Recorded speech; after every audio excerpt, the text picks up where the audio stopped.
Hello everyone, welcome to Core Point EDU. मेरा नाम है राजीव और आज हम हिंदी व्याकरण का बहुत ही महत्वपूर्ण टॉपिक पर्यायवाची पढ़ेंगे। और इस पूरे वीडियो में हम देखेंगे कि पर्यायवाची को आसानी से किस प्रकार से याद किया जा सकता है। मैंने देखा है बहुत से बच्चे पर्यायवाची को डायरेक्टली रटने का प्रयास करते हैं, जो कि बिल्कुल गलत है। पर्यायवाची को हमें समझ के याद करना चाहिए या समझना चाहिए। तो चलिए शुरू करते हैं।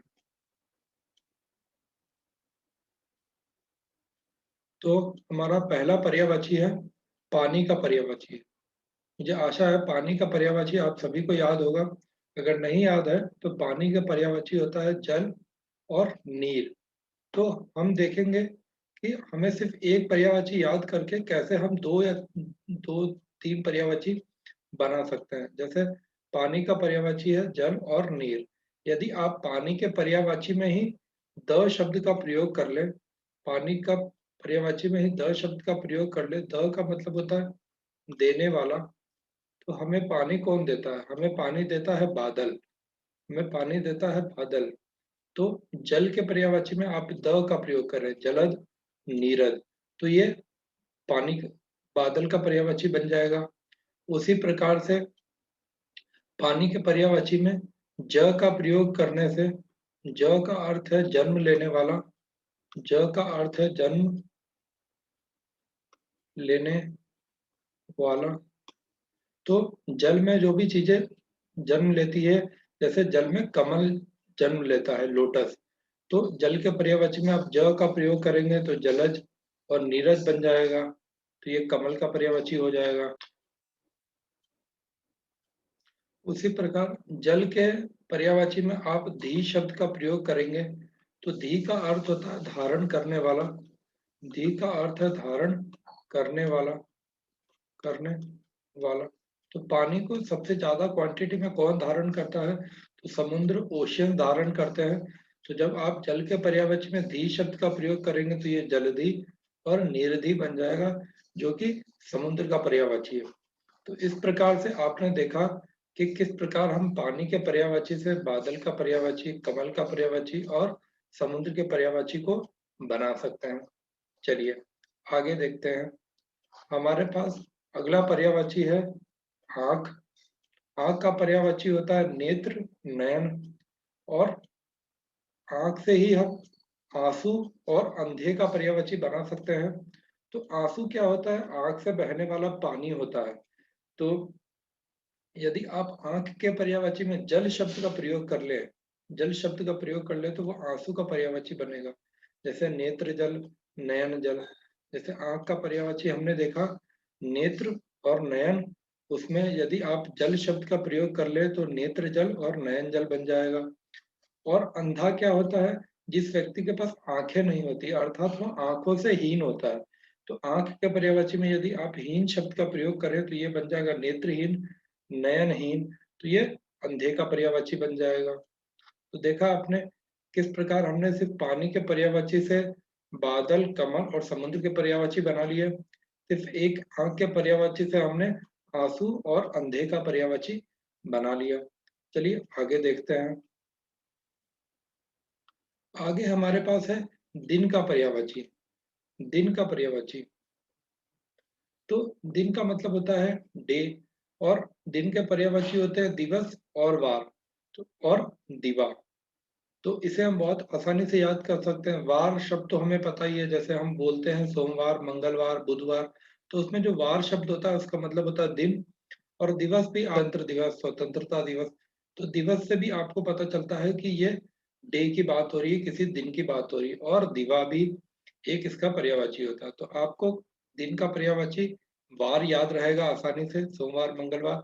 दिवस याद रहेगा स्वतंत्रता दिवस, गणतंत्र दिवस से। और एक और पर्यायवाची आपको याद करना है दिवा। अब देखते हैं हम दिन के पर्यायवाची से सूर्य का पर्यायवाची कैसे बनाते हैं।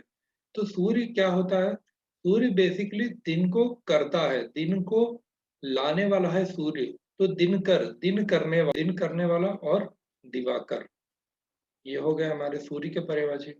उसी प्रकार से हम रात का पर्यायवाची देखते हैं। तो रात का पर्यायवाची होता है निशा, और रजनी। ये आपको रात का पर्यायवाची याद करना पड़ेगा, निशा और रजनी। और इसी से हम दो पर्यायवाची निकालेंगे, चांद और राक्षस का। तो चांद क्या होता है? रात को करता है, तो रात को करने वाला यानी निशाकर और रजनीकर। तो आप रात के पर्यायवाची में यदि कर शब्द का प्रयोग करेंगे तो वो चांद का पर्यायवाची बन जाएगा। उसी प्रकार राक्षस, राक्षस का मतलब होता है डेविल। तो वो क्या करते हैं? राक्षस हमेशा रात को निकलते हैं। तो निशाचर, चर का अर्थ है चरने वाला या चलने वाला। तो ऐसा कोई जो रात में चले, तो रात को कौन चलता है? राक्षस। तो हमने रात के पर्यायवाची से हम राक्षस का पर्यायवाची निकाल सकते हैं, निशाचर और रजनीकर, रात को चलने वाला। तो आपको समझ में आ गया कैसे हमने दिन के पर्यायवाची से सूर्य का पर्यायवाची निकाल लिया। दिन कर, दिन करने वाला, दिवाकर दिन करने वाला, तो वो सूर्य का पर्यायवाची हो गया। उसी प्रकार रात का पर्यायवाची निशा और रजनी से हमने चांद का पर्यायवाची निकाल लिया कि रात करने वाला निशाकर, रजनीकर। राक्षस का पर्यायवाची निकाल दिया, रात को चलने वाला, निशाचर और रजनीचर। चलिए आगे देखते हैं। आगे हमारे पास है नेक्स्ट अध्यापक। अध्यापक का पर्यायवाची आपको पता ही होगा, आचार्य और शिक्षक होता है। तो आचार्य के और शिक्षक होता है, और उसी से हम अध्यापिका का पर्यायवाची भी निकाल सकते हैं। बस हमें इसका स्त्रीलिंग रूप बनाना है। तो आचार्य का स्त्रीलिंग होता है आचार्य और शिक्षक का होता है शिक्षिका। तो अध्यापक और अध्यापिका हम बहुत ही आसानी से निकाल सकते हैं। यदि आपको इसमें से एक याद है तो आप दूसरा बहुत ही आसानी से निकाल सकते हैं। चलिए आगे देखते हैं। हमारे पास अगला पर्यायवाची है नौकर का। तो नौकर को सेवक और दास बोलते हैं। इसका पर्यायवाची है नौकर का सेवक और दास। और यदि हमें नौकरानी का निकालना है तो इसका हमें स्त्रीलिंग बनाना पड़ेगा बस। तो सेवक का स्त्रीलिंग सेविका और दास का स्त्रीलिंग दासी।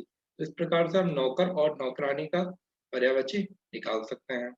चलिए आगे देखते हैं।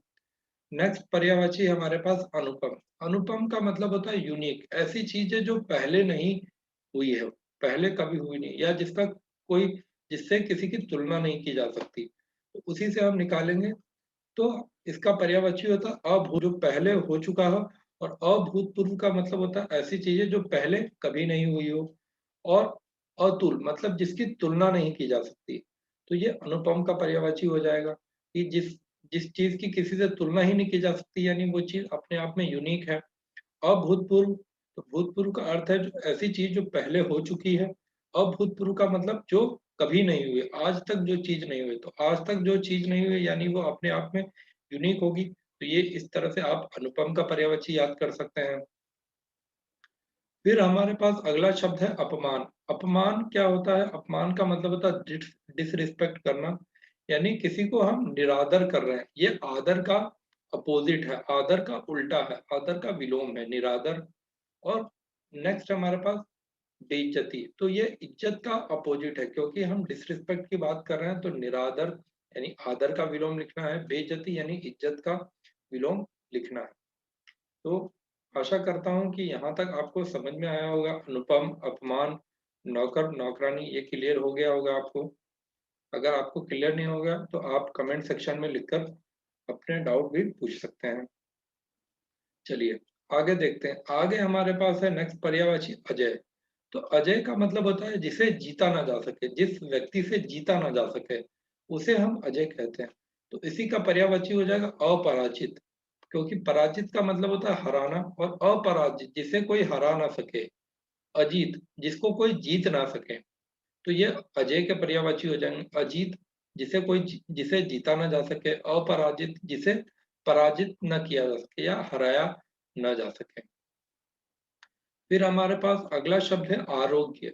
आरोग्य का मतलब होता है कि हेल्दी। तो रोग्य का मतलब होता है रोगी, जिस व्यक्ति को कोई बीमारी हो। और आरोग्य का मतलब होता है स्वस्थ, हेल्दी, जो व्यक्ति पूरी तरह से स्वस्थ हो।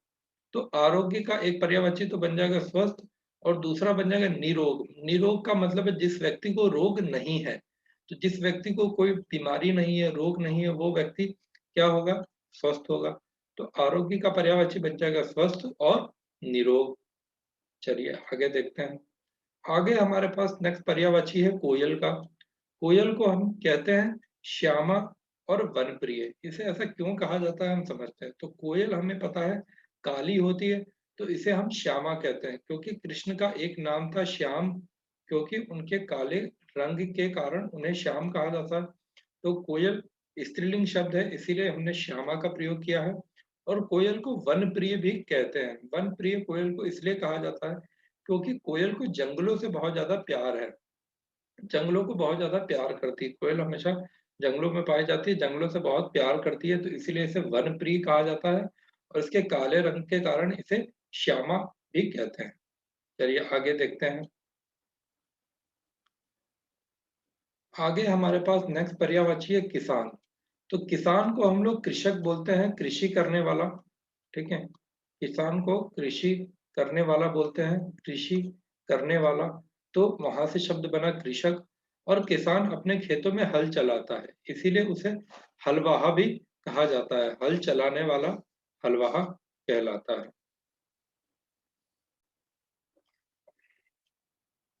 अगला हमारे पास पर्यायवाची है तालाब का। तो तालाब को हम लोग बोलते हैं सरोवर, ये तो आपको पता ही होगा सरोवर। और तालाब को बोलते हैं जलाशय। तो जलाशय शब्द बना है जल प्लस आश्रय से, जल प्लस आश्रय से। आश्रय का मतलब होता है घर। तो जल का घर क्या है, ऐसी जगह जहां पे जल रहता है। तो तालाब क्या होता है, तालाब में जल ही होता है, पानी ही रहता है। तो तालाब का पर्यायवाची क्या हो जाएगा, जलाशय और सरोवर। चलिए आगे देखते हैं। आगे हमारे पास नेक्स्ट वर्ड है पहाड़। तो पहाड़ को अचल और पर्वत कहते हैं। तो पहाड़ का पर्वत तो आप बहुत ही आसानी से याद कर सकते हैं, पहाड़ को पर्वत कहा जाता है। इसको अचल इसीलिए कहते हैं। तो चल का मतलब होता है ऐसी चीजें जिसे हम एक स्थान से दूसरे स्थान तक ले जा सके। तो पहाड़ को हम हिला नहीं सकते, तो इसीलिए अचल है, ये चल नहीं सकता। तो यहां से आप याद कर लेंगे पहाड़ का पर्यायवाची अचल और पर्वत। फिर अगला शब्द है हमारे पास प्रकाश का। तो ये बहुत ही आसान सा शब्द है, इसका मतलब होता है उजाला और रोशनी। इसमें कोई ट्रिक की जरूरत नहीं है। प्रकाश का आसानी से हम पर्यायवाची याद कर सकते हैं, उजाला और रोशनी। चलिए आगे देखते हैं। आगे हमारे पास पर्यायवाची है बेटा और बेटी का। तो बेटा का पर्यायवाची होता है पुत्र और सूत। पुत्र का पर्यायवाची होता है बेटा और सूत। अगर आप इसी का स्त्रीलिंग बना लेंगे तो बेटा का स्त्रीलिंग शब्द हो जाएगा बेटी, और सूत का स्त्रीलिंग शब्द हो जाएगा सुता। आप यहाँ से पुत्र और पुत्री का पर्यायवाची बहुत ही आसानी से याद कर सकते हैं।